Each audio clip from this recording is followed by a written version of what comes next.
All right, welcome everybody to Greg Heym's Crossing the Line. We still haven't crossed the line. This is our 87th show, and we can't get over one line. What is the deal with that, Ray? What can we do to cross more lines? All right, we'll work on that. It's where you draw the line. That's the question. He's flirting with the line. Yeah. I think they just keep erasing it and moving it and not thinking we notice. Moving the goalposts. Well, you'll know we've crossed the line when I'm canned, and then you'll know that's why I'm not here anymore. I finally got to cross that line. Coming to you from Studio 1873, conveniently located right outside my office. And we will get into all the fun stuff as soon as we get done with these messages by these two guys. Do you have a big move coming up? I'm Scott Nadler with CrossCountry Mortgage, and I've got the loan to match your dream home. Whether it's your first or your fifth, I'll make the process quick and easy. Call me today. Let's make it happen. Sedgh and Zuckerman is a boutique residential law firm guiding you and your clients every step of the way with a solution-oriented approach. Make sure to work with a deal maker and not a deal breaker. Contact us today at sznylaw.com.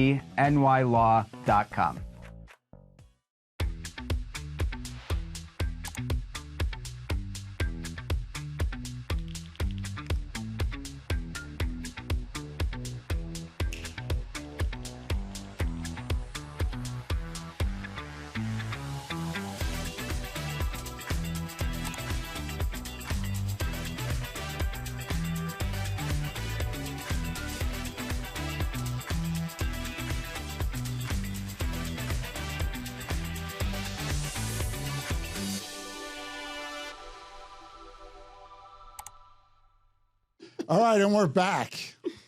Well, you always talk about our weekends.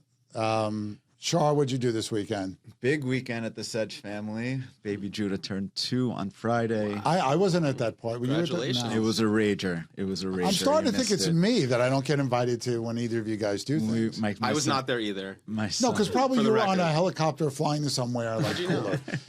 We were thinking about getting a life-size Elmo for him, but we were at a different party a couple of weeks ago, or a little while ago, and that went bad. He was petrified.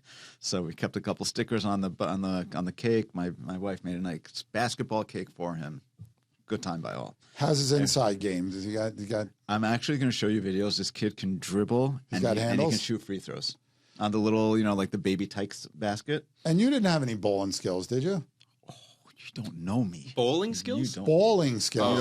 We know this guy allegedly played basketball. I was a legend. I peaked in your own mind? around 12th grade. I peaked, but I still ride high on those memories. All right. Well, those glory days, you got to live them. Well, happy birthday. Thank you very much. I appreciate it. That's exciting. That is exciting. What'd you do this weekend, Nadler? I had one of my closest friends' 40th birthday in New Jersey. They got a private chef. It was great. It was really a lot of fun. You ever been to a birthday party at someone's house with a private chef? Anybody ever done that? I haven't. So this was a first. We're going to step it up for the third birthday.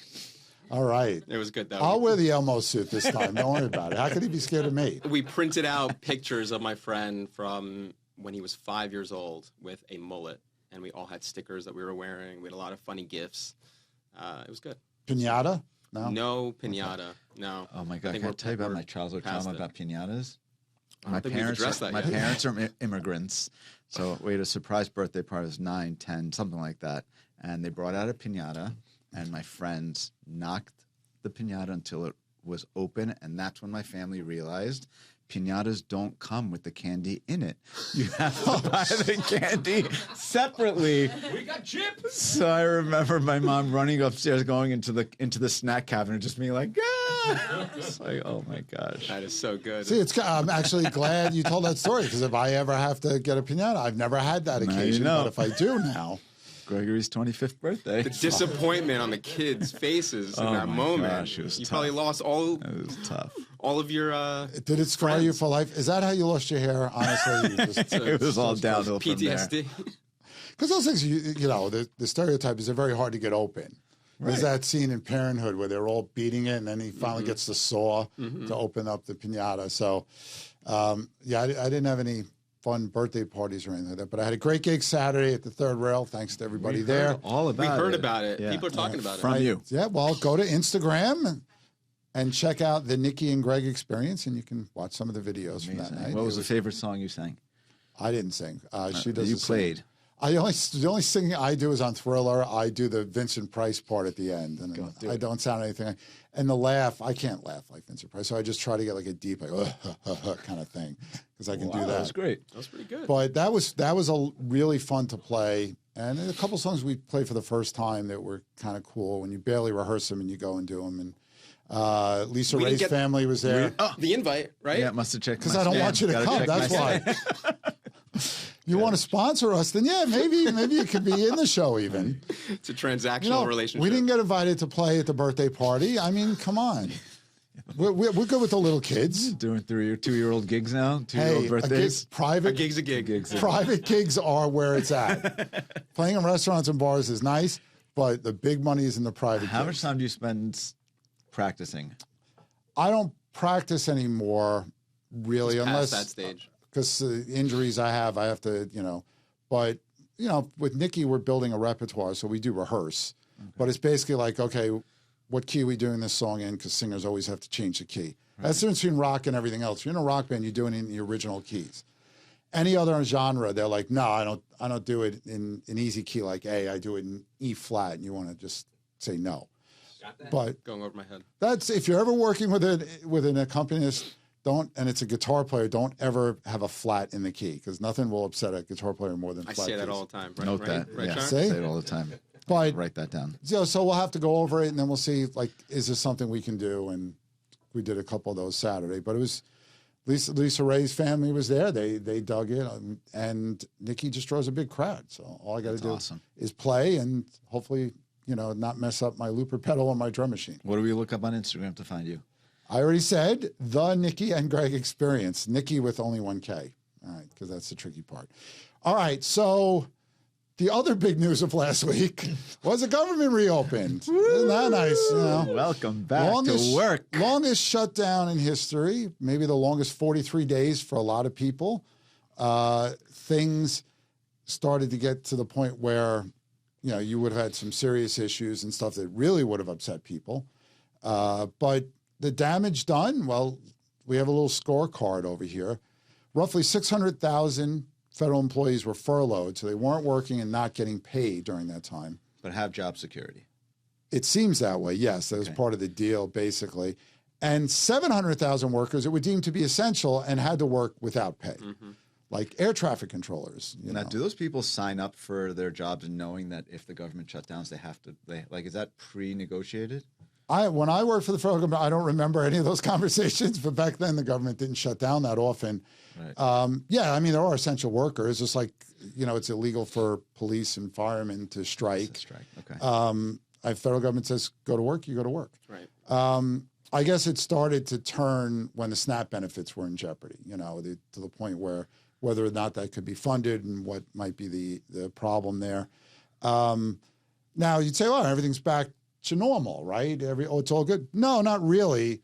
The director of the White House National Economic Council, again, not me, they should have given me that job, said the Start sending your resume to all of these job openings. The shutdown cost the country about $92 billion. Now, if you listen to other members of the administration, it's a much higher number, and they're also saying it led to a loss of 60,000 private sector jobs. It's huge consulting firms. My nephew works for one of them that work, with the government. And sorry, they're not open. You're not needed.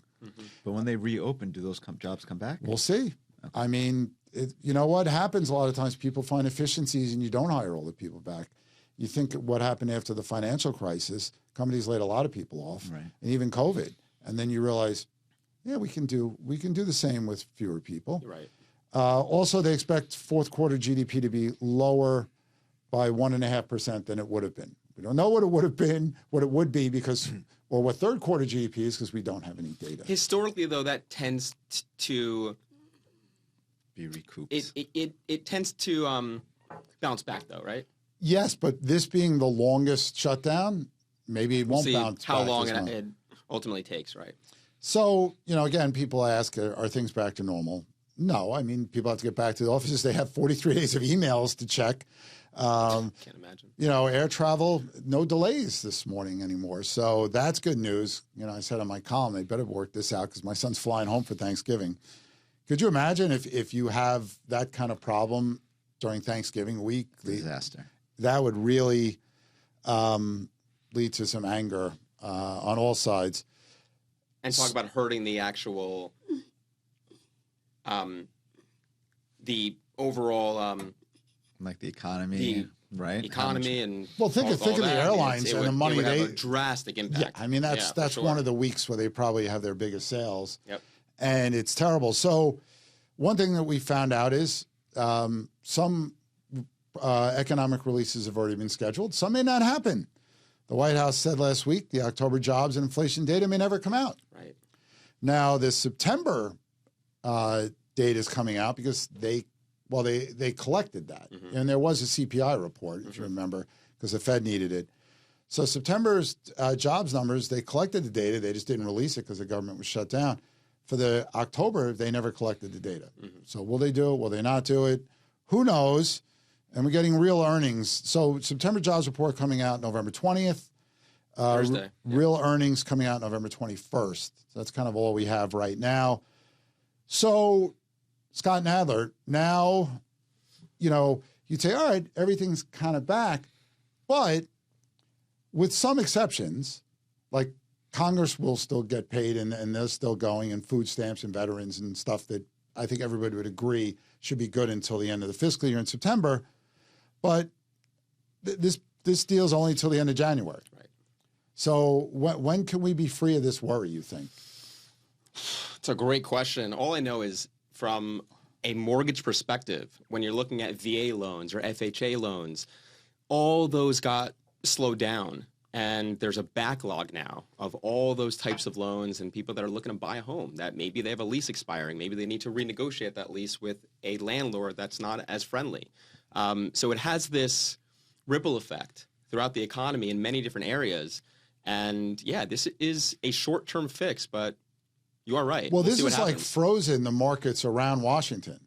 You think about Correct. the Virginia How many markets, government workers there are. And it's like, well, I can't buy anything now. I don't have a Correct. job and I'm Correct. not getting paid. And imagine if you're in the process right now of buying a home. We've both dealt with that before, where someone is during the actual process. Yeah. It should take. They get laid off. It should take 60 days to get there. Right. Exactly. And during that 60 days, either if they're not processing your loans, Right. you're coming up against closing dates, commitment dates that are going to be an issue. 100%. If you need flood insurance, if you're in a flood zone, those policies are not going to be renewed either during that And that's time. a huge problem in this country right now. Homeowners insurance in general, because of what the premiums are, or insurers Think that do about, not want to write policies. Yep.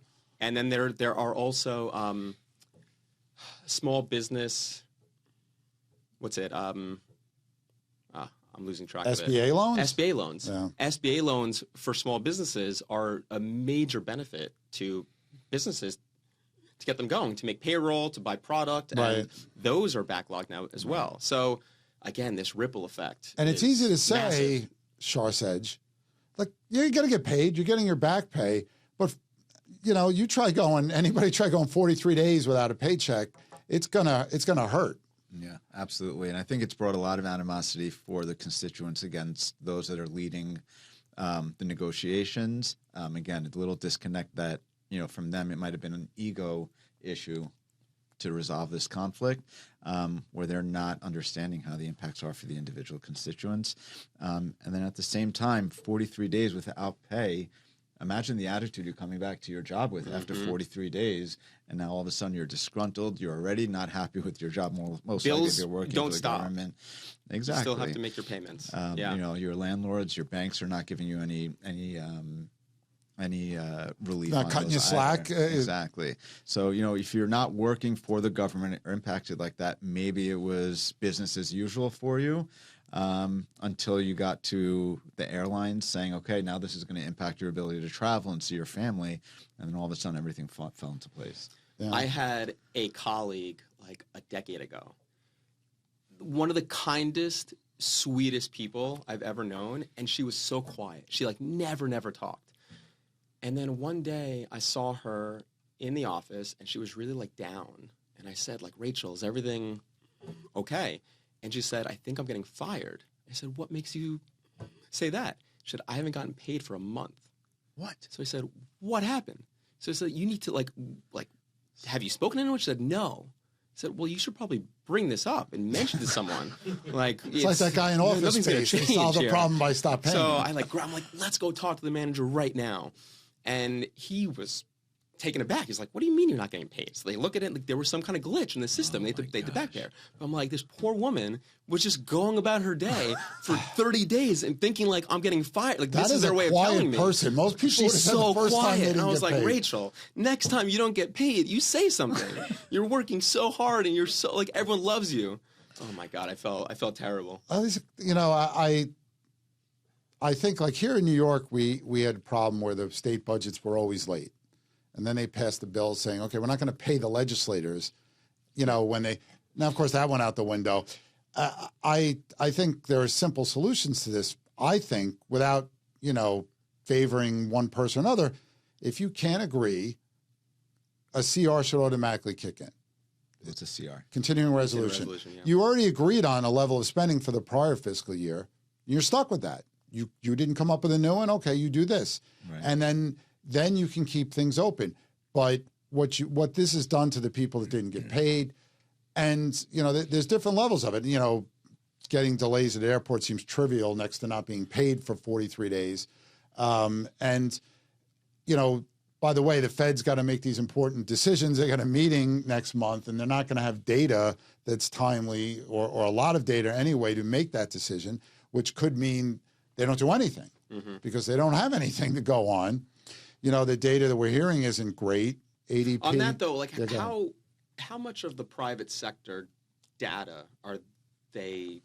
well, I had that absorbing question and- also because we talked about expectations, and your answer was, well, there are expectations of the market before the data is released, and that's how we gauge whether the data is good or bad. So Right. those private sectors should already be able to dictate what their expectations are, regardless of what the data well, is. the issue is like ADP has been, you know, the source that everybody's turned to now, and they've really jumped, you know, and made a bigger name for themselves. Everybody already knows who they are.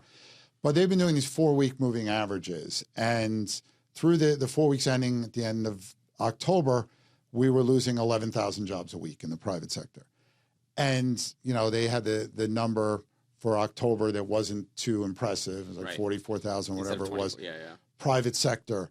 But again, remember that all those government people that were doged out and they were, you know, they were getting paid through the end of the fiscal year, which ended in September. So when we won't see until we see October data or later how bad those layoffs are and what that does to the total picture.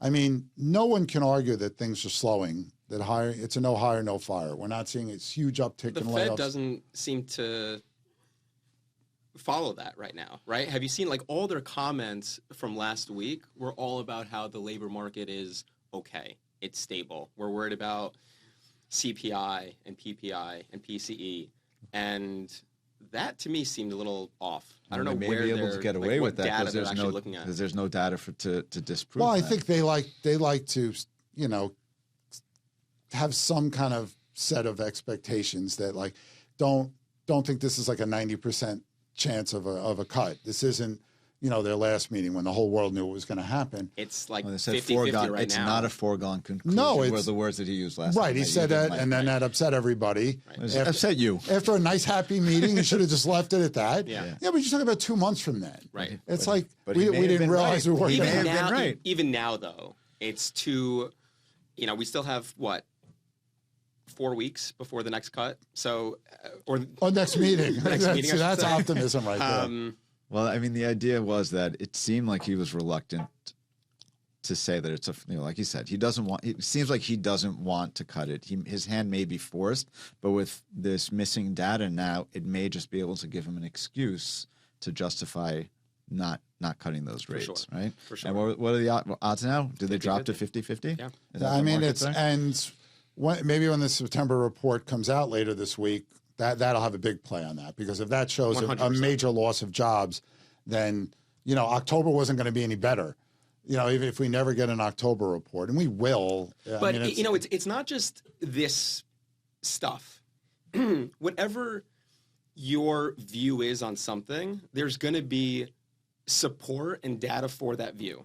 Yeah. You can say the economy is incredible right now, and you can find data to support that. You can say the economy is terrible, and you can also find people that are saying the same thing. So it's almost like, you know, people are looking for their confirmation bias and looking for people that are going to Well, if I want to make that argument for the that? Fed and say why we should be hesitant, unemployment is still very low. Layoffs are still very low, right? And again, it's no hire, no fire. So wages are growing faster than inflation, right? So that's how people are spending, and it's spending that is 70% of GDP. So but how are they spending, right? And like, who is spending, right? So the middle and lower class, there's a lot of credit card debt. There's the buy now, pay later. Yeah. ADP is showing, you know, you showed the 4-week total. The 12-week total is 3,000 jobs. No, that's bad. 3,000 jobs per month.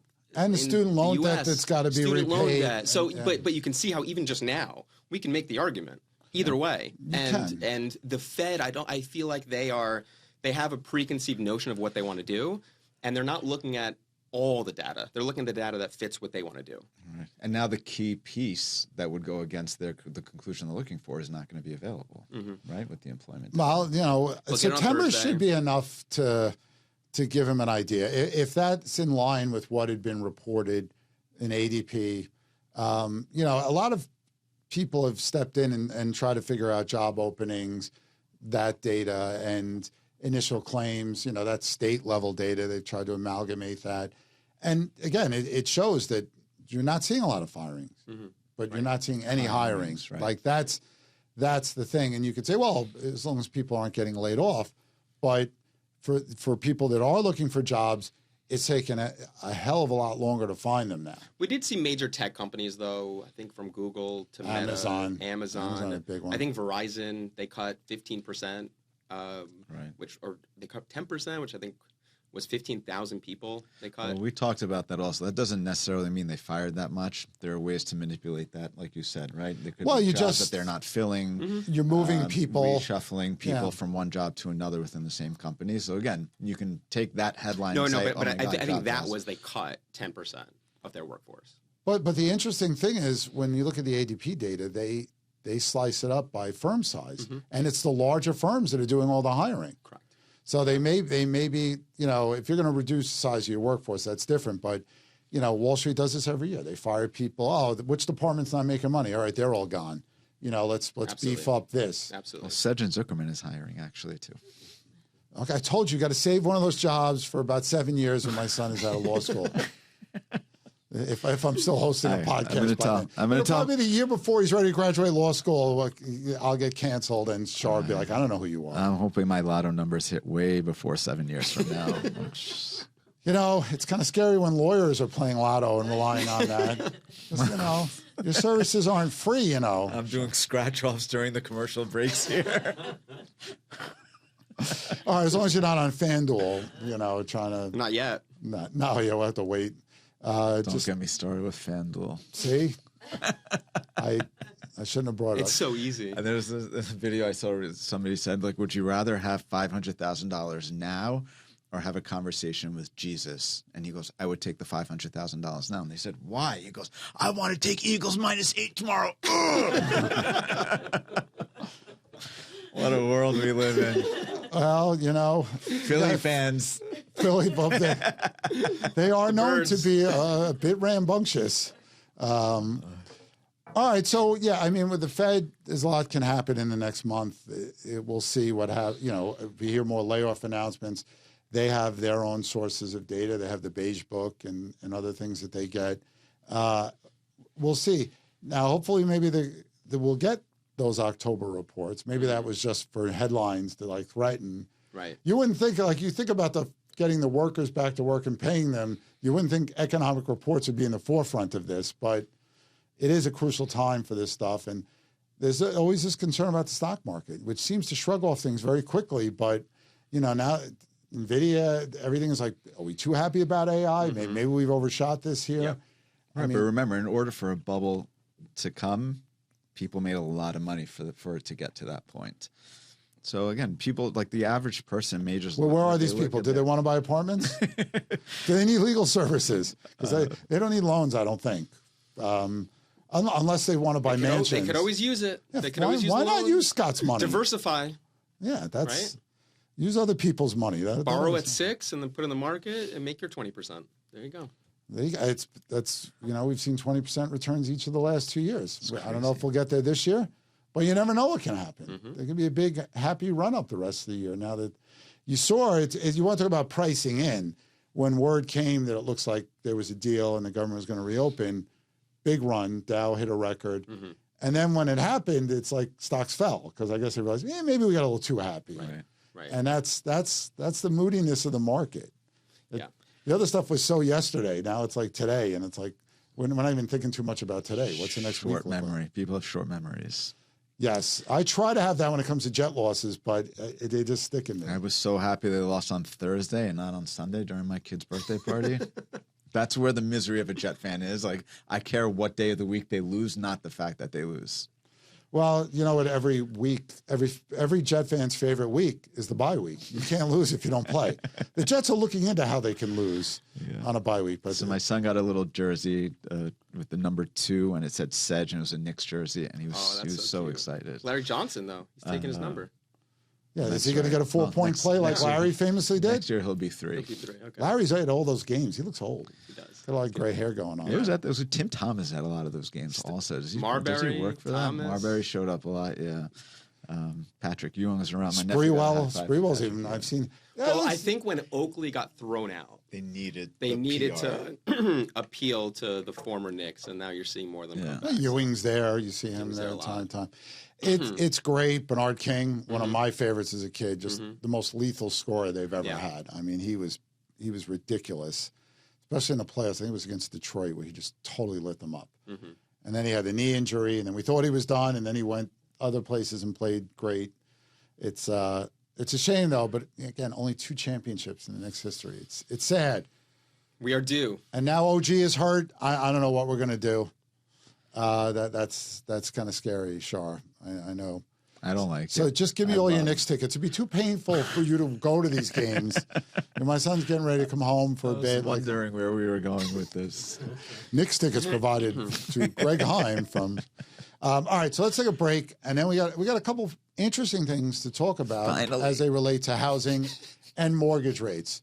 But it wasn't interesting to begin with. That was actually great. Shar That was may or may actually not great. be here for the second half when we return. We'll be right back. Stay tuned. Hi, I'm Evan Greenberg with Langdon Title. I specialize in title insurance across New York, helping real estate attorneys, agents, and brokers close with confidence. I solve problems fast and keep your deals moving. Contact me anytime. Looking to stage a property but on a tight budget and timeline? Stage with Stage and Fold. Stylish, lightweight, foldable, 3D printed cardboard furniture that looks real. Quick delivery and easy assembly. Staging starts at just $199 a month per room, and setup takes less than 30 minutes. Contact us today to stage smarter, sell faster, save thousands with Stage and Fold. This beautiful set here at Studio 1873 is brought to you by the Everset.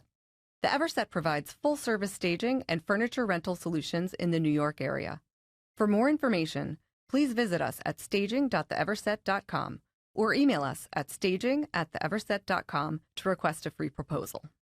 So we are back. Back in the good graces. Yeah, we'll see. We'll see what what's happens. No, that Segment was a 2, good. That was a Shar. good commercial break. You have See, time to redeem yourself. It'd be good if I had a gong here like the Gong Show. I'm tired of one for Shar and one for Scott, and I just hit the one. Or like Dr. Evil, where I have the a button. trap door Yeah, underneath just us, go and we boom. just sink down to And the there's 9th floor. There's a pit with crocodiles in there. You've I shot thought way me. too much about this. You shot me. The No. Will Ferrell one. I thought you were going to talk about the one where they have like the thing where you just like pull them off the hook off the stage. Well, you got the Sandman at the Apollo. He used to drag people off.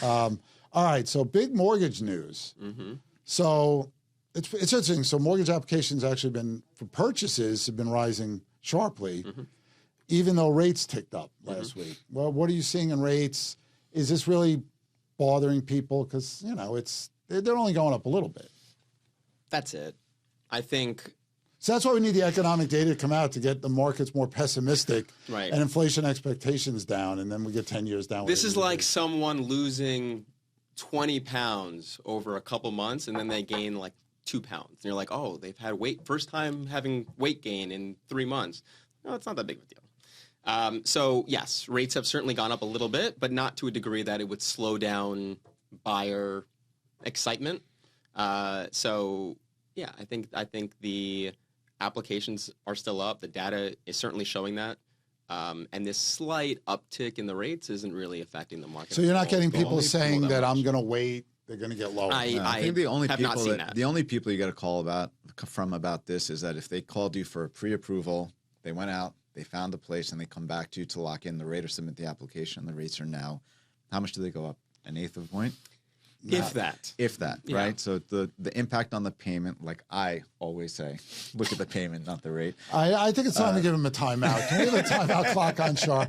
That's what my wife does all day. My wife is a lunch monitor.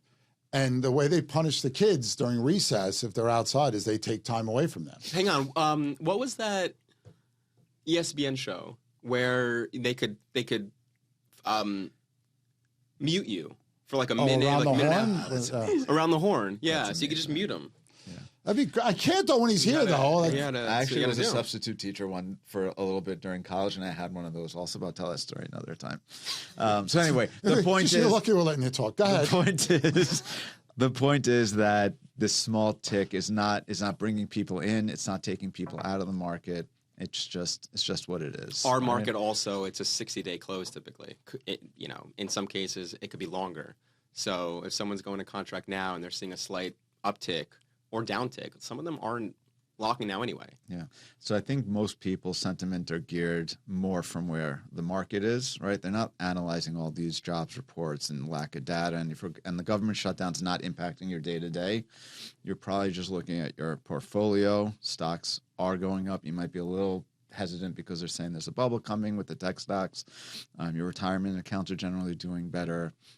If your job's not in jeopardy, there really isn't much to be afraid of if you're in the market to buy something. You also have a ton of people who bought last year and who have rates in the 7% range. So rates are significantly lower, even if they've gone up a little bit. What's that opportunity cost? If you're going to wait for them to go lower, you could save $500 per month right now. You don't want to miss out on that.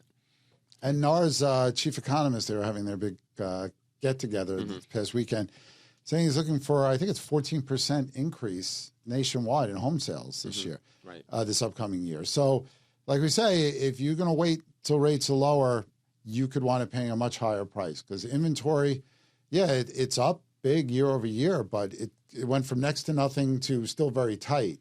And I think people have to realize that. And at least you talked about this when we saw this a couple months ago. You have the stability in rates now. When they're not wildly swinging, 100%. Then people feel a little more comfortable that they don't feel the pressure, right?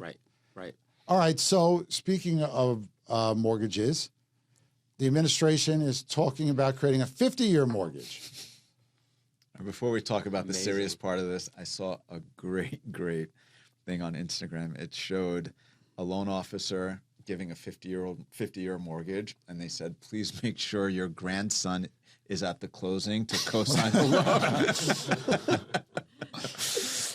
loan. It sounds on the surface, maybe it's like, wow, I have 50 years to pay off my mortgage. Until you realize. Until you look at the amortization schedule. How do they get you? The interest just exactly. I think the difference was between, for a $400,000 house, you'd pay $800,000 for a 30-year mortgage, and this is like $1.2 million or something. You could look at this two different ways. Number one, you can look at it that way, where how much interest you're paying over that time.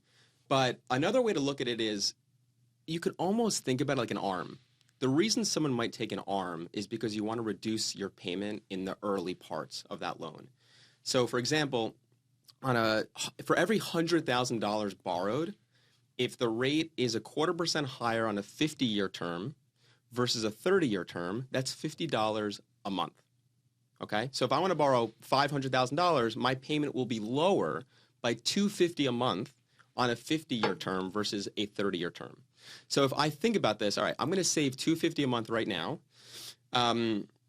and that's going to be $9,000 over the next 36 months. If my plan is I'm going to be making more money then, let me refinance. Let me just have this plan in place that I'm going to refinance in the next 3 years. Then it makes sense. I can understand that. Is everyone going to look at it that way? Maybe not. But people will refinance, pay off, or sell every 6.5 years. So I don't think it's a terrible thing, but yeah, the amortization part of it, you need to look at that.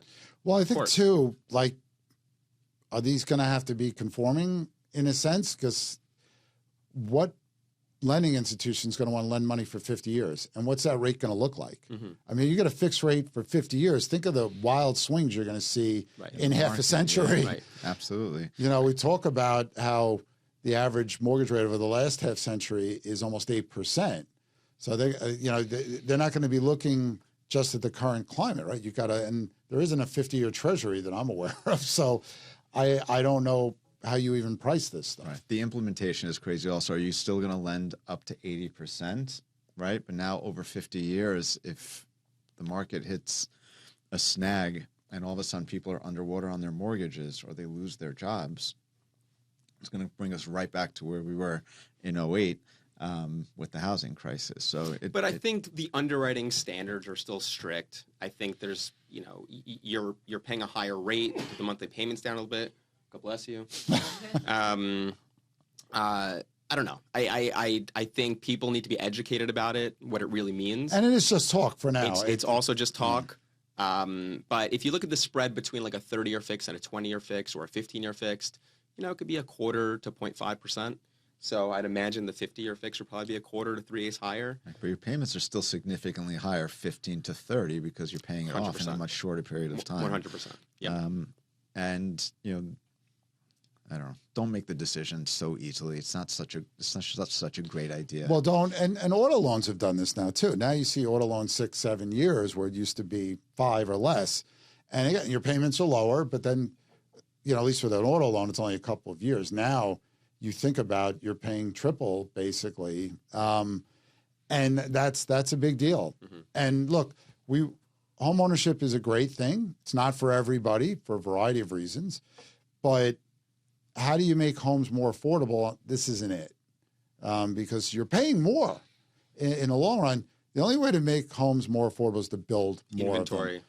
And that's the problem. 100%. The places that have the land, nobody wants to build, and places like here where there hardly is any, even if you could find a site, regulations are too tight in areas where there's no supply at all, and they need to open up that. And if that happens, if regulations open up, because you see it in areas like Florida and Texas, there's a reason why there's a lot more supply. In fact, rents have gone down in Austin, Texas. So Austin's this haven where so many people were going and thinking home prices are just going to skyrocket. And home prices have gone up, but rents have gone down because there's a lot more supply. Yeah. Whereas when you limit that supply, naturally, that's going to create rents to go up. Well, the problem, too, is a brother lives in the Fort Worth area, and he has a great house. It's one of these huge Texas ranches. It's all on one floor. You get tired walking from one end to the other. But the problem is when you think about the appreciation of a house, when you see homes being built over there, homes being built over there, homes being built over there.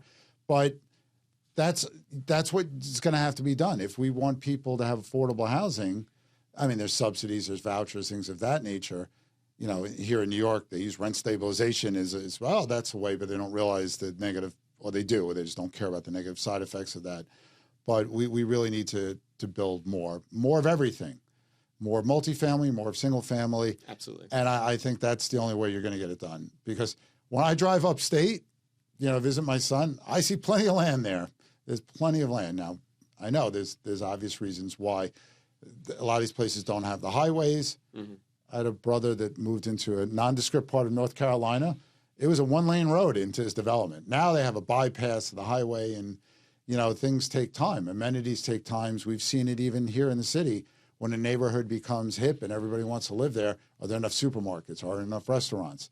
So that is a challenge. So another idea being floated is allowing crypto-backed mortgages.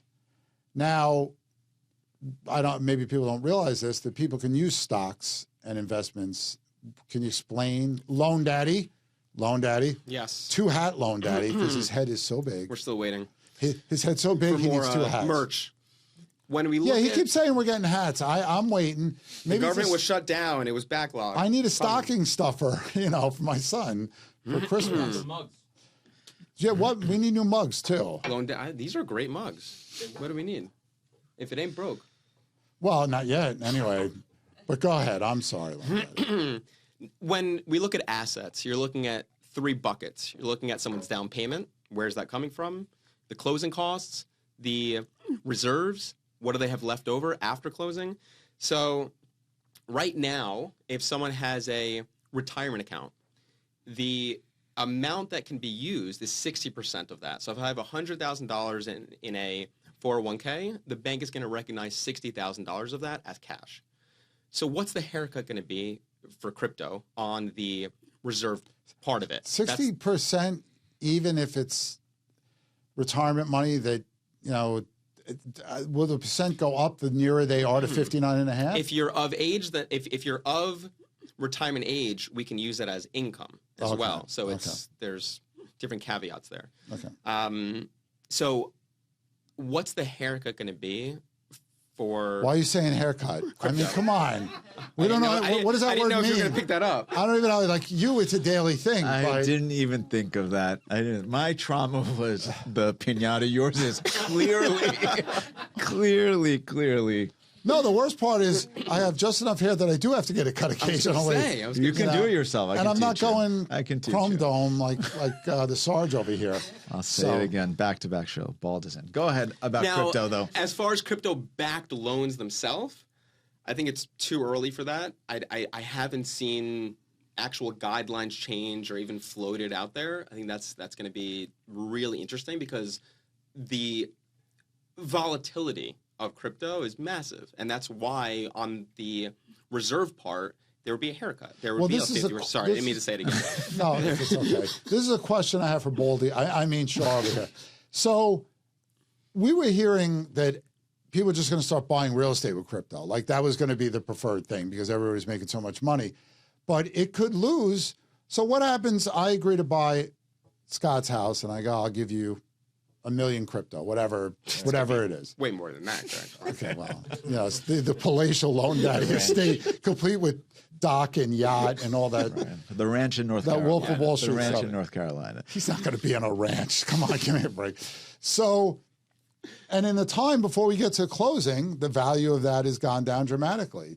Have you ever seen these contracts? Do they have to write in clauses for declines in value? So I don't know if you knew this, but a couple of years ago, probably didn't know. I would have asked. I was called by The Real Deal. There were 2 separate articles talking about crypto and real estate transactions. And the big story back then was that there was a developer, pretty well known in the city, who had marketed an apartment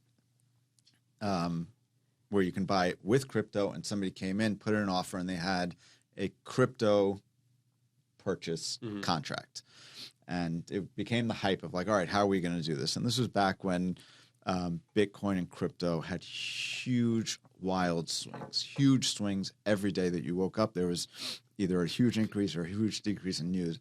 And if you dissect the contract, even though it was a crypto contract, the deal was that you had to liquidate the crypto before you close and then pay in cash. So your offer may have been in crypto, but the value of which the crypto was based was as of the day of closing. So if it was for 100 Bitcoin today, if that 100 Bitcoin was worth 50% of the value the day of closing, you had to give 200 crypto and then liquidate them or pay with the cash equivalent.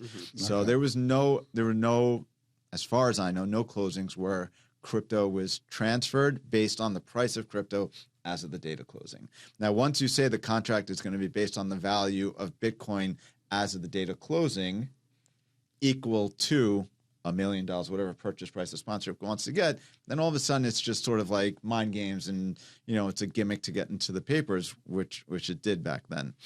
And then the second level is how are bankers going to factor the Bitcoin? And you talked a little bit about that, but the one thing that would also come up is you have to source these funds, right? So how do you source somebody's Bitcoin or Coinbase account if you have no way of knowing where it's coming from, if it was from illicit transactions and things like that? So again, the concept is there. It might be a little bit more stable now, but as you saw, as of today, as of last week, last time I checked, Bitcoin dropped under $96,000, where it was above, close to $105,000. So once, imagine $1 was worth $1.25 yesterday, and next week it's worth 75 cents. You would never be able to have a real estate transaction based on such. And then you got to come up with the swings. difference, and that would have to be, like you said, cash, because Exactly. You need something stable so that there's a mutual understanding of what I'm paying and what you're getting. that was a pretty good explanation. Thank you for a very much. lawyer. Not bad. But this also happens Thank when you, it Ray. comes to stocks and bonds, right? Yeah, 'cause they lose value. They lose value all the time, right? So if someone is planning on liquidating what they have in a stock account, the timing of that is really important. So if the market's doing great, we have clients that are like, I'm not ready to do anything yet, you know? But from our point of view, we need to see it in cash. We need to see that that's a liquid account that we can use because we're counting on that money being there. And when there are these fluctuations in the market, there's no way of us knowing. So I think that's not new in the sense of that you have an account that can fluctuate. It's just a matter of what is that money tied to? How, if it's tied to a government-backed coin and it's more stable and you move it into one of those accounts, that could help. And when are you going to liquidate that account? When are you going to turn that crypto into cash? And then at what point can we use that? Yeah. So the idea of crypto at some still point new. is to use that as a form of ownership, right? Whereas now people are buying it as if it's a stock, right? You buy it in order to sell it. Correct. That's not the idea of the chain of cryptos, is to use it as a way to document ownership without the government getting involved. That's not the way people use it now. So the future of crypto is very different than what it is right now. Is that another great thought by me? Yeah, I'll get back to you on that. I'm still mad about what you said last segment. I get over it. But luckily, I This think... was very interesting, so you were right. Okay. See, I am right all the time because it's Greg Heym's crossing the line. You cross your own line, buddy. Look right there. And it won't be at the barbershop, as we know. All right. Well, I think, did we miss anything? We talked about the Jets. I didn't make enough said it all. Nadler hair jokes, though. I'm sorry about that. We'll double up next week. But we'll have some data to talk about. That'd be nice for a change. There's only so much random stuff we could talk about on the show when the government's not releasing anything. But hopefully, and we got Jets Ravens this week. It's in Baltimore. That's going to be bad. Lamar had a tough game, but they pulled it out. But we just historically do not play Baltimore well, and then they won 4 or 5 in a row, whatever it is, and they we look said good. people can make an argument for really any side of any issue. It's the Jets. It's the one thing where I think everyone's on the same side. We can all agree. We It's can all just agree on that. a miserable life. It really is. And there was news that their players were out till 2 a.m. on Saturday night. one of them is They were watching game film. Shar. Just Okay? shot They each were- other. It's funny because the only one name that got released was the one that got shot. Yeah, those other players. We haven't had something like that since Plexico shot himself. Yeah. Anyhow, I'm glad Plexico is okay, and let's hope this player is okay. But that's the show. Thank you to Ray Lena. Good job, everybody. Great job. Thank you to Shar and Scott, but mostly Scott. I thought you were fantastic. Thank you. By the way. Great. Some great saying job. I'm the greatest podcast host. That's what people are saying. Some people are saying around that. the office. You had to slip it in. I'm not going to You wouldn't say they that. are. You're just saying what other people are saying. My mom is mad at me these days for something, so she won't say it. But some other people are saying it. I know this stuff. People tell me. Does she still not listen to the podcast? No, she doesn't. She lost. about your wife? When I have to approve it, sometimes I'll just Send us. stream it to the TV so I can watch. Well, She's not paying attention. She got mentioned this week. That's right. And again.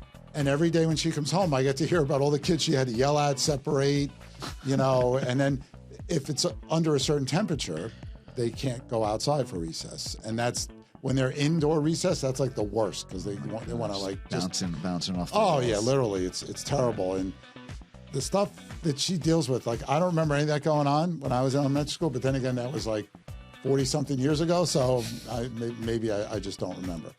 But thank you again for all your support. If you have any comments, praises, questions, barber recommendations, CTL at BAHSUSA.com.